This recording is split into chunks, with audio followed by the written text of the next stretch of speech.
Welcome to another episode of 12.5 Minutes. My name is Jared Kelly, and I'm with my friend and co host, Liz Whitehead. Hi, Jared. So great to see you for season three. I know. Exciting. And it's a little different this season. It is. We have a brand new idea, brand new concept.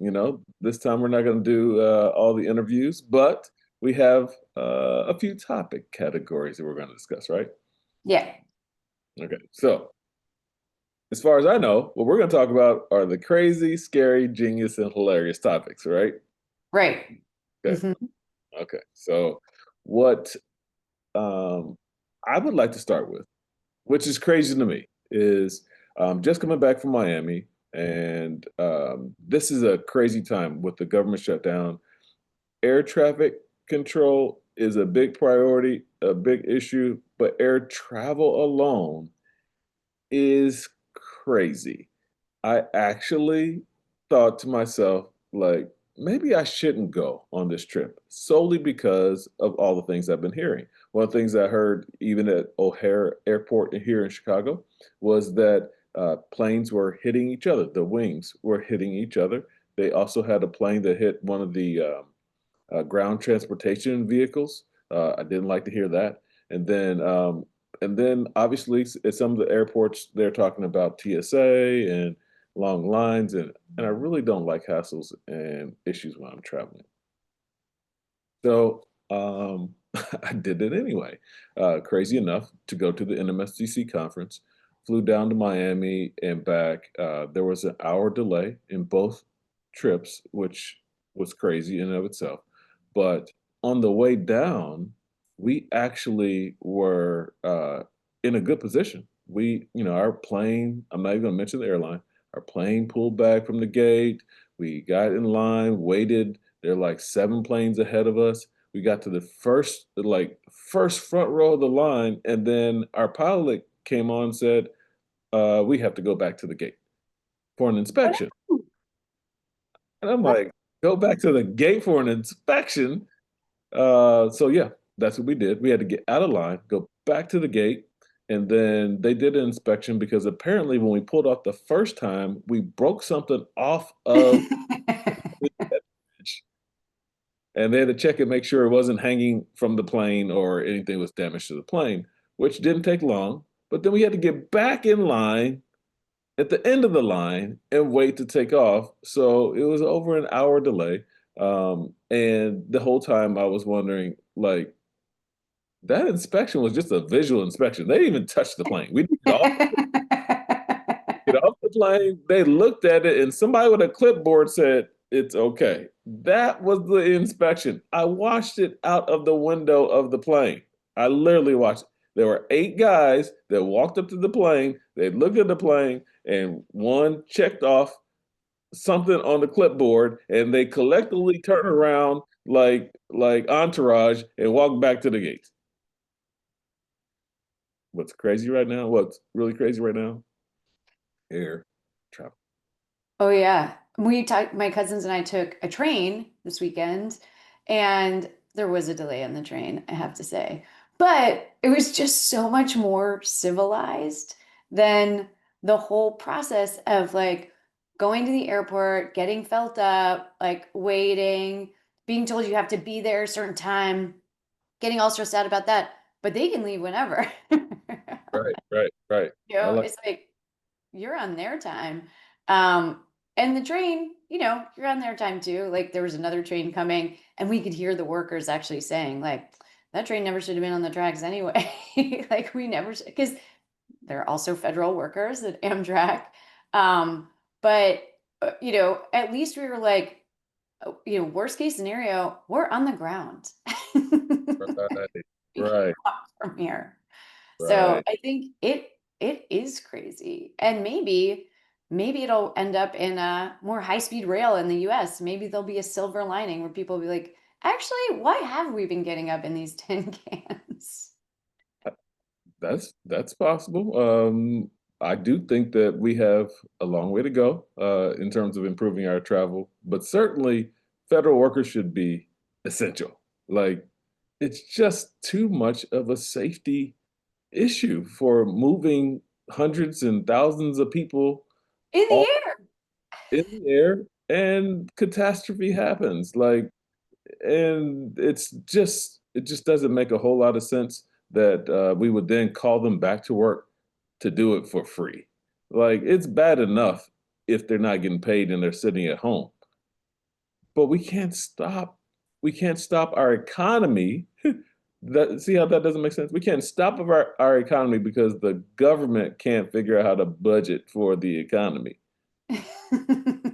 Well, and we're saying all this is crazy. Like we're laughing about it, but it's also pretty scary. I It's mean, very scary. It's very scary. And it's not the type of scary like you mentioned about getting felt up. I heard you say that. But what is scary though is did you see that truck driver's dash cam where the UPS plane comes flying in to Louisville and just explodes? Like, that's oh, scary.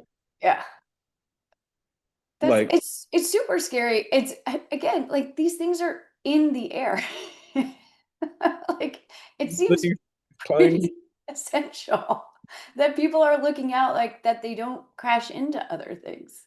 right. And you have a situation where catastrophe means not only losses of life, like there were 13 people that perished from that flight, including the three UPS staffers. But you have, the families that are impacted, injuries. You have, the trauma from even seeing it, let alone being a part of it. And then you think to yourself, like, really, what are we talking about when you're talking about an airplane and that commercial freight plane, 38,000 gallons of jet fuel? uh, yeah, and then flying into basically storage tanks of more fuel. Yeah, that is going to be a fiery catastrophe, right? And I just can't imagine that we can let it slide when you think about Boeing, because there was another Boeing plane. Boeing and its history of losing parts off of planes. Like, the parts flying off of planes while in air is not good. Why don't they understand that? That's not good. No. Well, this is a classic. You mentioned the economy. Like, this is a classic economic thing. Who makes most of the planes? Boeing. Like, it's not like, all right, well, Boeing's not doing a good job. So let me go to this other major Right, right. airplane Producer. manufacturer, right? Like, yeah, there's a monopoly. Right. And we're supposed to be protected from that, but, and those kinds of things. But it's like there's no one else, there's no options.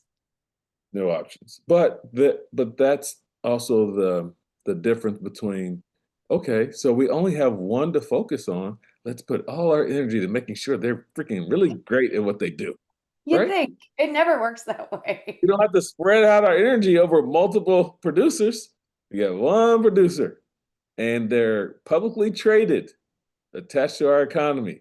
Let's make sure that they are excellent, super great at this. Now, if we want to sell planes to other countries that are half-assed, that's on us. But the planes that are used in the United States need to be freaking awesome, okay? Well, This hold is on. Some of those planes take us to other countries. Like Americans go other places. I know that, but I'm just saying, like, Well, airlines.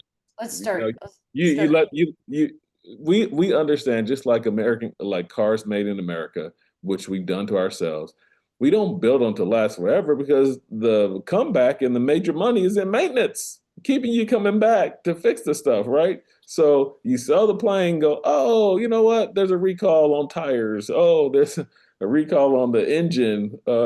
Sorry, this one fell off. Like, this is an issue of producing the best possible planes for our safety. And then, okay, there's going to be service, there's going to be parts. Where do we get these parts? Oh, we have to get them from other countries. Well, let's not put tariffs on the countries that we have to get the parts from. And let's pay the people that keep us safe and attend getting in the Yes. air. How about that? Yeah. That's that's crazy. But that would also be genius if we did it. That would be genius. What else is genius that you came up with this week? I think there's a lot of things that are genius, but it's really kind of a thought process about this election, right? Tuesday was election day. There were two mayors that I think brought some genius to the table and youthful genius to the table. What are your thoughts about what happened in the election? So the big one, what everyone's talking about, obviously, is Zoran Mamdani in New York. So, and I was also looking at, which I actually got an email about. It wasn't even in like the top stories about the election, was Okay. that the youngest Black woman ever to lead a metropolitan city was elected in Detroit. And so, like, both of those things, like, what that says to me is like, oh, maybe maybe the young people actually are getting it to get like the youthful voters, all these things we've talked about, like we need younger people, we need younger people, like younger people are winning. It's pretty genius to run a young person right now. Right. And I do want to say it's selective. We have some standouts that are young. Yes. I don't think it's collective. I'm not on the collective train yet, but I do think there are some standouts, which means we can't write off a generation, right?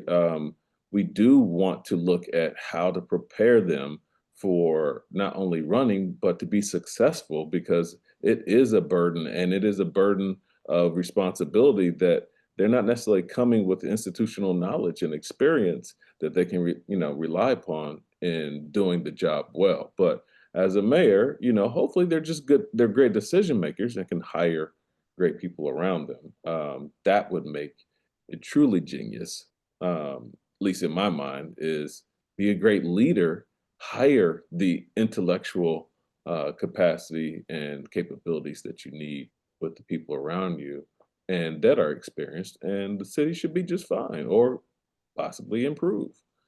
Yeah, that's well, and that brought up something that you brought about the genius of it, which is that they not only don't have the experience, but they don't have the institutional dollars.